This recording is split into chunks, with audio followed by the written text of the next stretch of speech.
오늘 말씀 제목은 재림전의 징조라고 하는 그러한 말씀입니다. 우리나라 1992년 10월 28일 날 이장님 목사를 중심으로 해서 다미 선교회가 형성이 되어서 그날에 예수님이 재림하신다라고 해서 우리나라가 한번 발칵 뒤집힌 적이 있습니다. 많은 사람들이 그날 예수님이 오신다라고 해가지고 직장 다니는 사람들이 다 그만두고 의사였던 사람도 내가 이 수술하면 뭐하나 예수님이 28일에 오시는데, 병든 사람도 내가 수술 받으면 뭐하나 예수님이 오시는데, 학생들이 학교 공부하면 뭐하나 학교에도 안 가고 내가 남은 시간 회개하면서 성전에서만 찬양하고 주님을 맞이하리라. 그래서 성전에 모여서 10월 28일 날 예수님이 오시기로 간절히 바라고 기도하였습니다. 10월 28일 날 예수님은 오시지 않으셨습니다.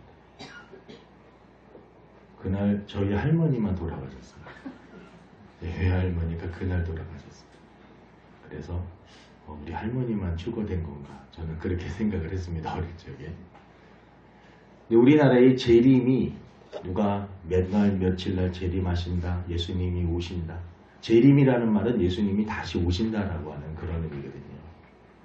그러니까 재림에 대해서 사람들이 막 이야기를 하다가 재림이 없으니까 사람들이 재림이라고 하는 단어만 들어도 저거 이상한 데 아니야? 저거 잘못된 교회 아니야? 이단 아니야? 이런 생각을 한다. 그래서 어느 날부터 이 재림이라는 단어를 기존 교회에서도 사용하기를 꺼려했습니다. 왜냐하면 재림이라는 소리를 잘못했다가 이거 좀 오해받을까봐. 근데 성경은 분명하게 우리들에게 예수님은 다시 오신다. 예수님이 직접 말씀하셨습니다. 내가 올라간 그대로 다시 올 것이다 라고 예수님께서 분명히 말씀하셨습니다. 이상하게 악한 사단이 그렇게 장난을 합니다. 재림에 대해서 자꾸 틀리고 하니까 사람들이 재림에 대해서 다 믿지를 못하게 만들고 잘못됐다고 생각을 하게 하고 재림 전에 어떠한 일들이 그런 모든 것들에 대해서 관심을 갖지 못하게. 우리나라의 모 교회의 어떤 목사님을 중심으로 우리 한국에 또 귀신론이 확 들게 되었습니다. 병이 들어도 귀신이 들려서 그렇고, 버스를 타고 가다가 멀미를 해도 왜 멀미를 하느냐?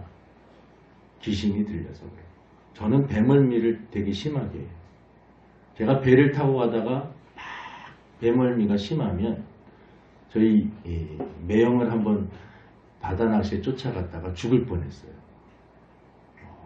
우리 매형은 너무나 신나가지고 막 하는데 저는 배를 타자마자 한 5분 후에 그리고 한 4시간 동안 정말 쓰러져가지고 죽을 것 같이 됐어요.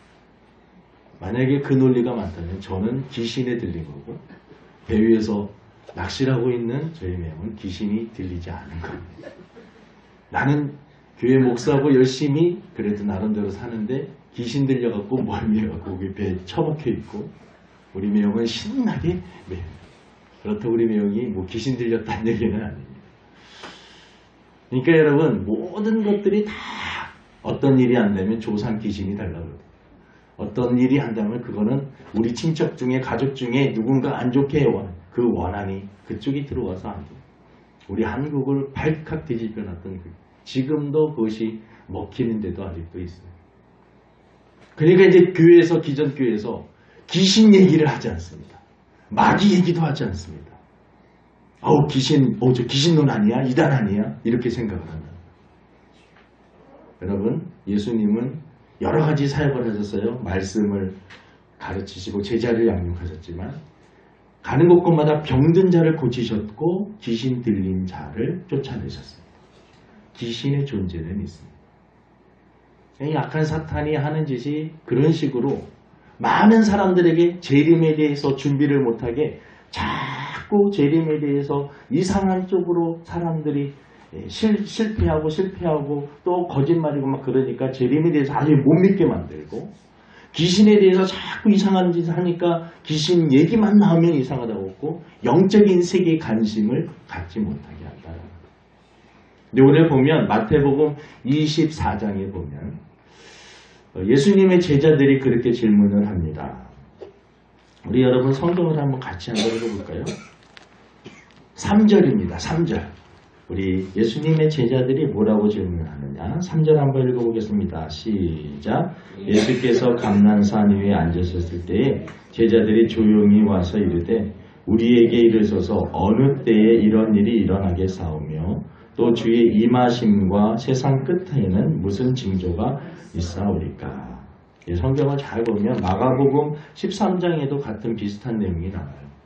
예수님께서 예루살렘 성이 무너지는 그때가 언제냐라고 하는 그 제자들의 질문은 예루살렘 성이 언제 무너지느냐 그 질문과 또 하나는 여기 주의 임하심과 세상 끝에는 무슨 징조가 있사오리까?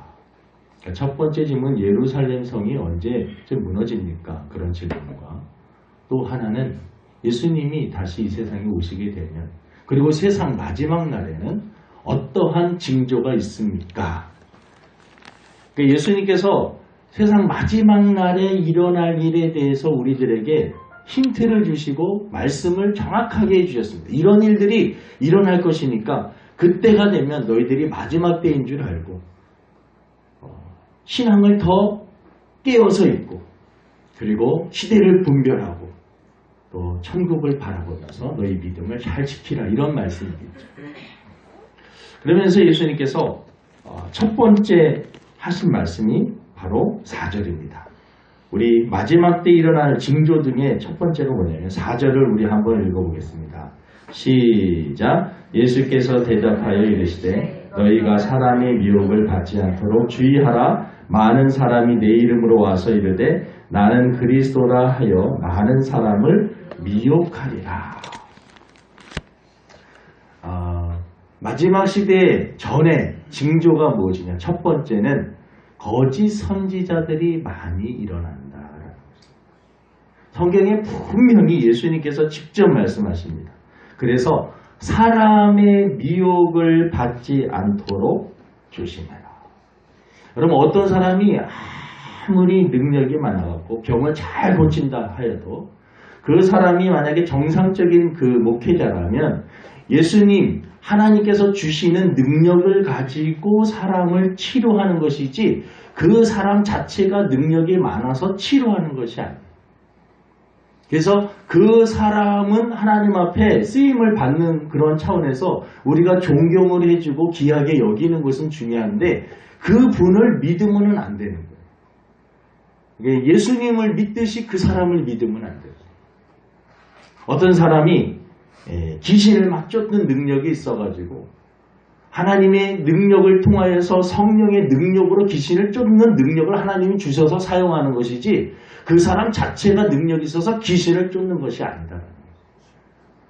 그 사람은 우리가 존경해주고 인정을 해주는 것은 맞지만 예수님을 믿듯이 그 사람을 구세주처럼 믿어서는 절대로 안 돼요.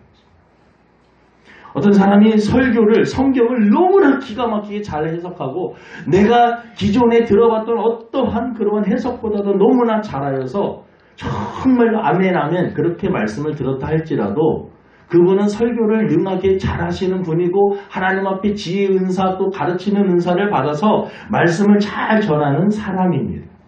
근데 그 사람이 예수님이 앉아 있어야 되고 예수님이 받아야 될 그러한 영광을 그 사람이 받고 있다면 그것은 뭔가 잘못된 거죠. 예.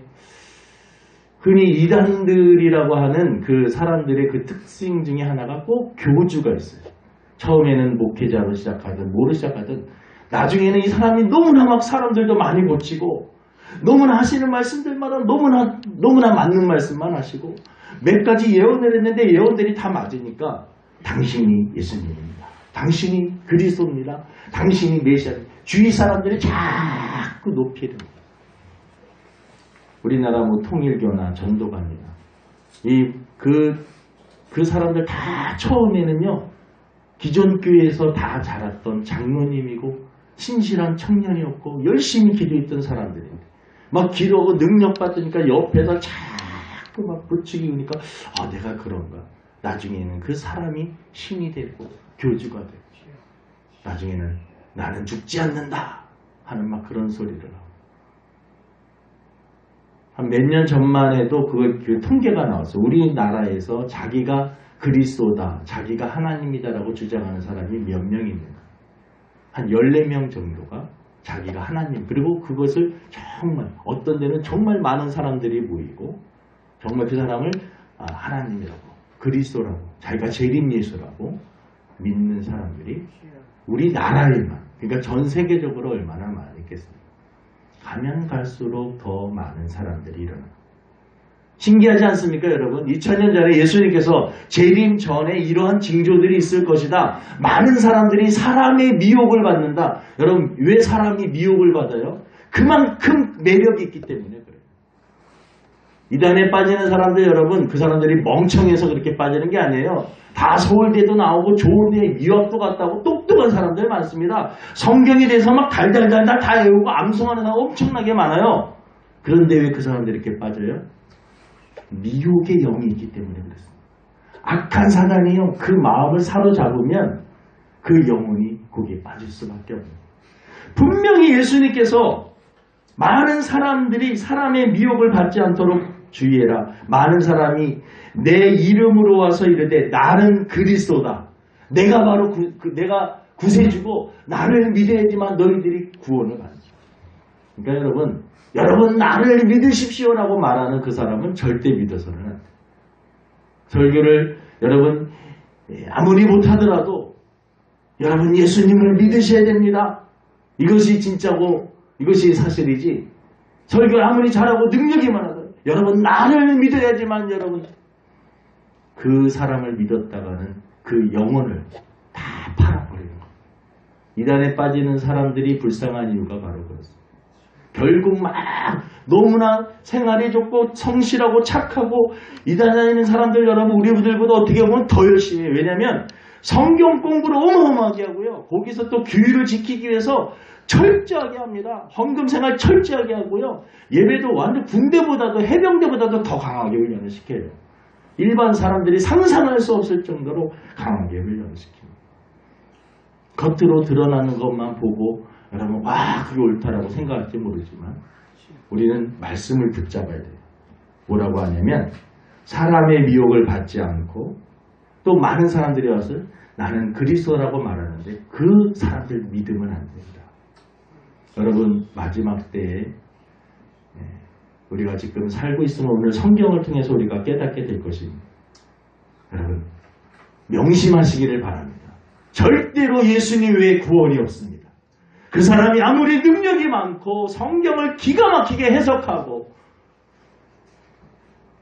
성경을 달달달달 다 한다 할지라도 우리 기존교회 목사님들이 성경에 대해서 다 아십니까? 저한테 그렇게 물어보면 성경을 어떻게 다 알아요? 이단들의 특징은 100% 자신합니다. 기존 교인들의 성경도 모르는 것들이라고 계속 비난합니다. 여러분 우리 인간이 하나님이 물론 다 계시로 이렇게 보여주셨지만 이 성경을 여러분 우리가 어떻게 다 그 깊은 의미를 다 알 수 있겠어요? 저도 목회자고 성경에 대해서 좀 읽고 또 열심히 하려고 하지만 이해 안 되는 부분들 많이 있습니다. 이단들은요 철저하게 이거 보면 몇 장 보십시오 이러면 막 100% 다 해석할 수 있고 자신 있고. 여러분 마지막 시대에 예수님이 경고하신 게 바로 그거예요. 사람의 미혹을 받지 말라. 미혹의 영이 있습니다. 조심하셔야 돼요. 이단들은 저는 신학교 다닐 때 이단들이 좀 불쌍해서 그 사람들하고 막 전도를 하려고 좀 접근을 했는데 그게 아니더라고요. 여러분 이단들은 될 수 있는 대로 말하는 것을 섞는 것을 여러분 하지 말아야 돼요. 내가 성경을 통해서 저 사람들 가르쳐 끄집어야겠다. 여러분들이 넘어가요. 여러분. 그 사람들요 여러분들을 철저하게 연구하고 여러분들 성경 한 번 읽을 때 그 사람들 10번, 20번, 30번씩 읽어요. 그러면 그 사람들 더 좋은 거 아닙니까? 근데 읽고 나서 결론이 예수님을 믿으면 좋은데 사람을 믿어요. 엉뚱한 소리를 해요.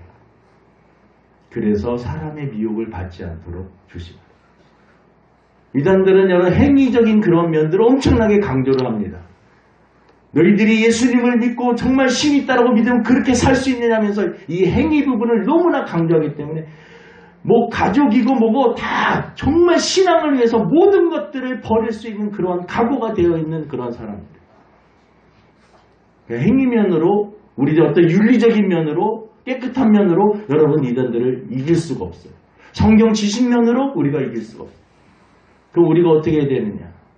여러분 어떻게 보면 저희들이 한 사람 한 사람 이렇게 이렇게 보았고 신앙적이면 성경 그 사람들이 얘기를 해요. 성경 퀴즈를 한번 해보자. 그럼 기존 교인들은 한 10문제 맞히잖아요. 그래 10문제 내면 기존 교인들은 3문제 맞히고 자기들은 다 맞힐 수 있다. 진짜 가서 이렇게 하면 그럴 수 있어요. 근데 그들의 결론은 예수님이 아니고 다른 사람이에요. 성경 지식이 많다고 해서는 구원받는 게 아니에요. 구원은 여러분 예수님을 믿어야지 구원을 받는 줄로 믿습니다. 우리가 부족하기 때문에 주님을 의지하는 것이죠. 내 지식으로 내 능력으로 다 모든 걸 할 수 있으면 내가 모든 죄성을 내 스스로도 다 이기고 내가 구원도 이룰 수 있고 내가 모든 것도 다 할 수 있다면 예수님이 뭐가 필요했어요. 그래서 첫 번째 이것을 여러분 대단히 중요하게 여기셔야 돼요. 왜냐하면 지금 이 시대에 이 사람들이 너무나 많이 판을 치고 돌아다니기 때문에 그래요. 그 사람들의 행위, 모습, 성경 지식 많을 수 있어요. 하지만 여러분 그 사람의 결론이 어떤 사람이고 어떤 예수님이 아니라면 절대로 여러분 영혼을 팔아버려요. 두 번째는 예수님께서 마지막 때에 이러한 일들이 일어날 것이다 라고 또 말씀하십니다. 우리 24장 조금 뒷부분인데 37절을 한번 읽어보겠습니다. 37절에서 39절까지 한번 읽어보겠습니다. 시작. 노아의 때와 같이 인자의 임함도 이러하리라.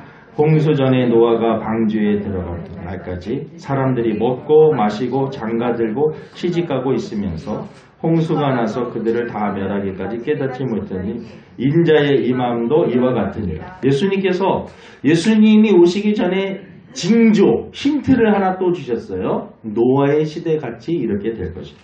그러면서 설명을 하시면서 많은 사람들이 먹고 마시고 장가들고 시집가고 있으면서 먹는 게 뭐 잘못인가?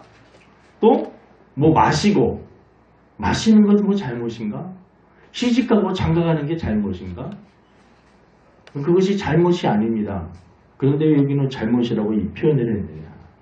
많은 사람들이 어떤 하나님에 대한 영적인 그러한 것에는 전혀 관심이 없고 육신의 정욕, 안목의 정욕, 이생의 자랑, 철저하게 쾌락 중심으로 살게 되는 시대. 여러분 성경에 보면 노아 시대 때 많은 사람들이 세상으로 푹 빠져 있었어요. 세상에 빠져서 하나님과 멀리하게 됩니다. 그 사람들은 너무나 세상이 좋은 거, 하루하루가 너무나 먹을 것도 많고 즐겁고 행복하고 즐길 것도 너무나 많고 이 세상 자체가 너무나 좋은 거예요. 하나님과 다 멀어졌습니다. 그때 하나님께서 노아를 택하셔서 방주를 만들게 하고 결국은 물로 심판을 하시는 거예요. 지금 이 시대도 마찬가지입니다. 많은 사람들이 먹고 마시고 장가들고 자기 쾌락만을 위해서 육신의 정욕, 안목의 정욕, 이생의 자랑만을 위해서 철저하게 살아가고 있습니다. 이 노아의 시대와 같다. 소돔과 고모라 시대와 같다. 이 심판전에 하나님이 어떠한 불로 유황불로 심판했던 소돔과 고모라 성에 그 전에도 쾌락이 간영했던 시대입니다. 쾌락. 많은 사람들이 육체로 즐기는 것. 그리고 육체로 이렇게 느낄 수 있는 모든 것들. 우리나라도 제5강 5공화국 때 막 이제 올림픽 처음에 우리나라에서 또 막 올림픽도 하고 막 그럴 때 그럼 그때 많은 사람들이 정치에 관심을 갖기보다는 그때 이제 정부에서 했던 행동이 뭐냐면 영화를 좋은 재밌는 것들을 많이 만들어라. 영화를. 그리고 사람들이 운동을 할 수 있도록 해라. 그리고 성적인 문화들에 대해서 많이 개방을 해요. 그 3S 운동이라고 해가지고 굳이 말씀을 드리지 않아도 이러면 아실 겁니다. 많은 사람들이 정말 알아야 될 본질적인 것을 눈을 확 돌려서 그러한 것에 눈이 빨려서 다 그냥 세상 즐거운 그런 것만 보고 살 수 있도록 백성들을 그렇게 무지하게 만듭니다. 악한 사단은요, 마지막 때 우리가 정말 본질적으로 봐야 될 것을 보지 못하고 믿어야 될 것을 믿지 못하게 해서 세상에 빠뜨린다라는 것이죠. 그래서 성경에 보면 디모데후서 3장 1절에 보면 이런 말씀, 제가 읽어드릴게요. 3장 1절에 너는 이것을 알라. 말세에 고통하는 때가 있으리. 이 디모데후서 3장 1절에도 말세라는 말을 씁니다. 말세의 마지막 때라는 겁니다. 마지막 때는 이런 일들이 일어나는데 첫 번째가 사람들이 자기를 사랑하며 돈을 사랑하며 자랑하며 교만하며 비방하며 부모를 거역하며 감사하지 않으며 거룩하지 않으며 무정하며 원통함을 풀지하며 모함하며 절제하지 못하며 쾌락을 사랑하기를 하나님보다도 더 사랑합니다.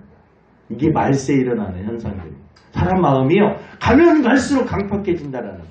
이게 성경에 정확하게 지금 어떠한 기자가 이 시대를 다 논평해 놓은 한 편의 어떤 칼럼같이 자기를 사랑하는 시대, 돈을 사랑하고 쾌락을 사랑하기를 하나님보다도 더 사랑하고 사람들의 마음이 강팍해져서 부모가 자식을 죽일 정도로 그 정도로 잔인한 시대가 온다라는 것입니다. 왜냐하면 이러한 시대가 우리들이 이 시대를 어떻게 보면 살고 있다라고 봅니다. 우리들이 노아 시대처럼 그럴 때 같다라고 하니까 노아는 그때 하나님을 바라보면서 방주를 만들었습니다. 하나님의 말씀을 지키기 위해서 순종하면서 따랐습니다. 많은 사람들은 노아를 보면서 미친 사람이라고 했습니다. 가면 갈수록 여러분 넓은 길이 있고 좁은 길이 있습니다. 신앙은 좁은 길로 가요. 좁은 문으로. 가면 갈수록 좁아지는데 가면 갈수록 이게 넓어지는 거예요. 넓은 문은 가면 처음에는 넓고 편한데 가면 갈수록 좁아지는 멸망의 길입니다. 이 시대의 신앙을 지키는 것은 좁은 길로 가는 것입니다. 어렵다라는 것이죠. 노아처럼 여러분 많은 사람들이 즐기고 먹고 마시고 하는데 나 혼자 막 주님 막 바라보면서 그렇다면 여러분 먹고 마시고 장가들고 시집가고 이런 것들이 나쁘다. 주 안에서 하나님께서 주어진 환경 가운데 모든 것들을 우리가 다 할 수 있습니다. 하나님보다도 쾌락을 더 하나님이 없는 상태에서 쾌락 중심의 인생은 하나님이 기뻐하지 않으신다. 결국은 심판이고 멸망이다라는 것입니다. 세 번째는 여러 재난이 있다라고 성경은 말하고 있습니다. 우리 24장 6절 7절 한번 읽어볼게요. 6절 7절입니다. 시작. 난리와 난리 소문을 듣겠으나 너희는 삼가 두려워하지 말라.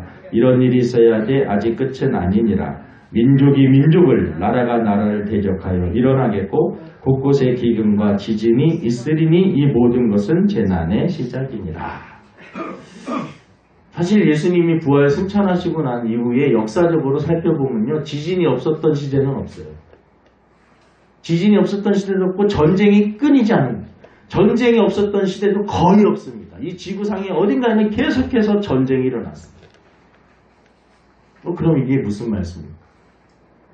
근데 많은 사람들이 멀리서 그 재난의 소식을 이렇게 듣고 나와는 별로 상관이 없었던 그런 소식들이 그러한 재난과 난리들이 아주 시간이 지나면 지날수록 나에게 가까이 와서 나와 상관이 있는 그러한 재난과 소식들을 듣게 된다는 거죠. 많은 사람들이. 우리나라는 사실 지진에 대해서 별 걱정을 하지 않았던 나라입니다. 지진은 일본이나 많이 나는 거지 우리나라가 무슨 지진이 있습니까? 우리나라 이 서울이 만약에 지진에 한번 흔들린다면요 난리가 납니다. 일본은 건축을 할 때 지진에 대해서 다 대비를 하고 건축을 합니다. 우리나라는 이제야 이제 눈을 떠서 건축을 하고 건물을 세울 때 지진에 대한 어떤 대책을 세우고 이렇게 갖고 건물을 이렇게 세우는데 지금 기존에 세워놨던 건물들은 지진에 대한 대비가 없어요. 조금만 흔들리면 다 그냥 끝나는 거예요. 우리나라가 언제부터 여러분 지진에 대해서 막 걱정하고 그랬어요. 근데 실질적으로 막 지진이 나고 그러니까 이게 와 우리나라도 지진에 대한 두려움, 공포 이런 것들을 갖기 시작했어요. 가까이에서 나와 상관이 없었는데 나와 상관이 있는 재난과 어려운 일 그리고 이러한 일들이 더 가까이 실감나게 나하고 직접적으로 관련이 있는 일. 옛날에 누군가 암으로 죽었다라고 하더라. 누군가 병으로 교통사고 났다더라. 다 소식이었고 멀리 난 그런 소식이었어요. 근데 가면 갈수록 인생을 살면 살수록 그것이 나와 정말 가까워지는 것. 마지막 때가 되면 난리와 난리, 재난, 어려운 소식들을 더 많이 듣게 될 것이다. 이거는 개인적으로도 그렇고 정말 전 세계적으로도 이 환경에 대한 환경이 깨어지고 지구온난화로 인해서 많은 사람들이 가면 갈수록 어려움을 겪게 되는 것을 볼 수가 있습니다. 마지막 때에는 이러한 현상들이 일어난다. 자연적인 이상기후 현상이 일어난다라고 성경은 또 분명히 말씀하고 있습니다.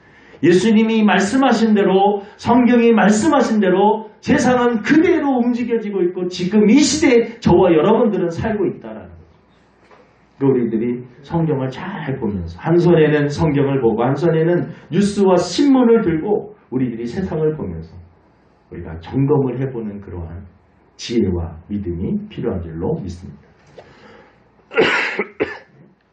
한 가지만 더 말씀드리면 말세에는 사랑이 심는다라는 것입니다. 사랑이 심는. 우리 12절을 우리 한번 읽어보겠습니다. 12절입니다. 시작. 불법이 성함으로 말세에 사랑이 심는다. 말세에 일어나는 현상 중에 하나는 사랑이 심는다.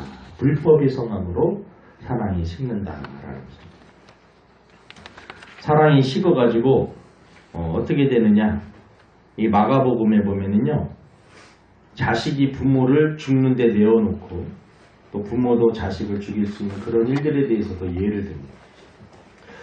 하나님의 사랑을 가장 많이 닮은 인간의 사랑은 여러분 부모님의 사랑입니다. 근데 마지막 때가 되면 이 부모님의 사랑, 아버지의 사랑도 크지만 사실 어머니가 자식을 사랑하는 이 마음은요, 아유 대단하고.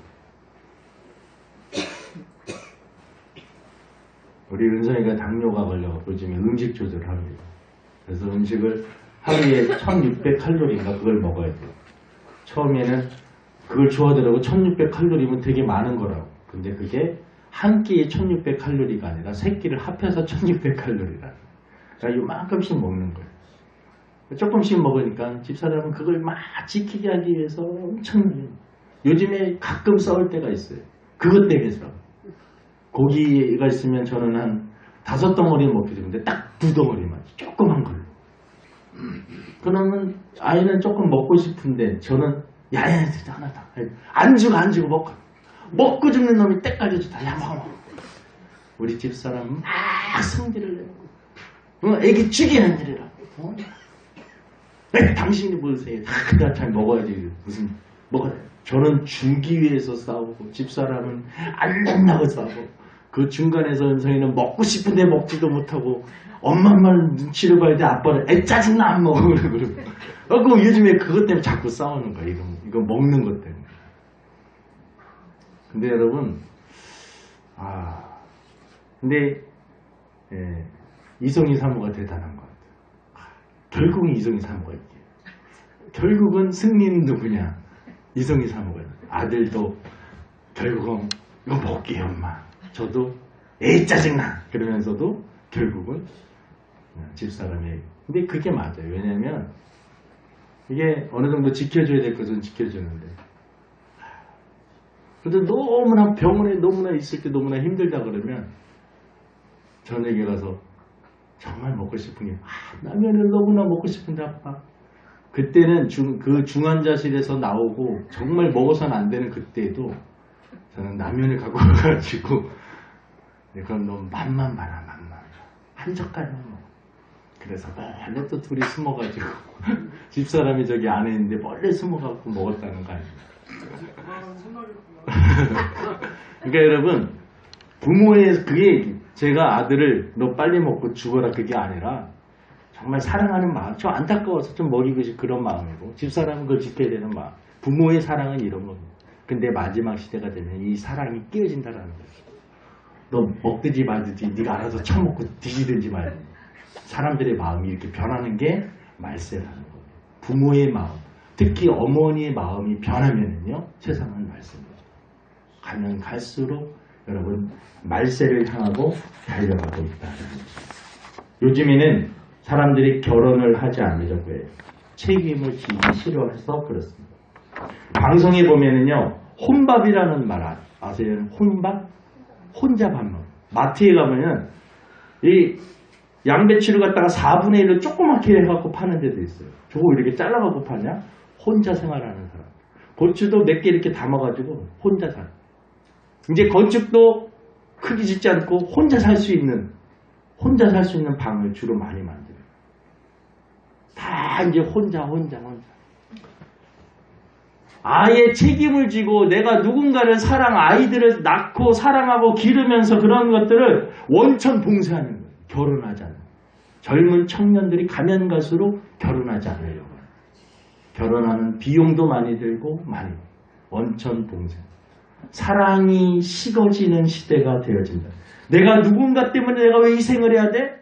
내가 왜 헌신을 해야 돼? 나도 먹고 그냥 즐기면서 살면 되지? 이러한 시대가 마지막 때가 자기를 사랑하면 사랑이 식어진다라는 것입니다. 여러분 지금 이 시대에 우리가 살고 있습니다. 이럴 때 우리가 어떻게 해야 되느냐? 그는 다음 주에 말씀드리도록 하겠습니다. 기도하겠습니다. 하나님 아버지, 우리가 살고 있는 이 시대를 2000년 전에 쓰여졌던 성경을 비추어서 볼 때 억지가 아니라 정말 우리가 실감나게 거짓 선지자들이 너무나 판을 치고 있고 너무나 잘난 사람들이 나와서 나를 믿으라고 외치고 있고 불법이 성하여 사랑이 식어지고 있고 사람의 마음이 강팍하여지고 있고 하나님 성경의 말씀대로 재난의 소식들, 난리의 소식들, 여기저기서 전쟁의 소식들, 전쟁의 위협들, 여러 나라들이 핵을 보유하고 또 그것을 못하게 하기 위해서 지금 하고 있는 이 시대에 우리가 살고 있습니다. 하나님 시대를 분별할 수 있는 저희들이 되게 도와주시옵소서. 우리의 마음이 깜빡해지지 않게 하여 주시고 우리의 믿음이 육신의 정욕과 세상의 안목의 정욕, 이생의 자랑을 쫓으면서 살지 않게 하여 주시고 정말 봐야 될 것을 보게 하시고 들어야 될 것을 듣게 하시고 해야 될 일들을 하면서 살 수 있는 저희들이 되게 도와주옵소서. 감사하며 예수님의 이름으로 기도드립니다. 아멘. 찬송가 180장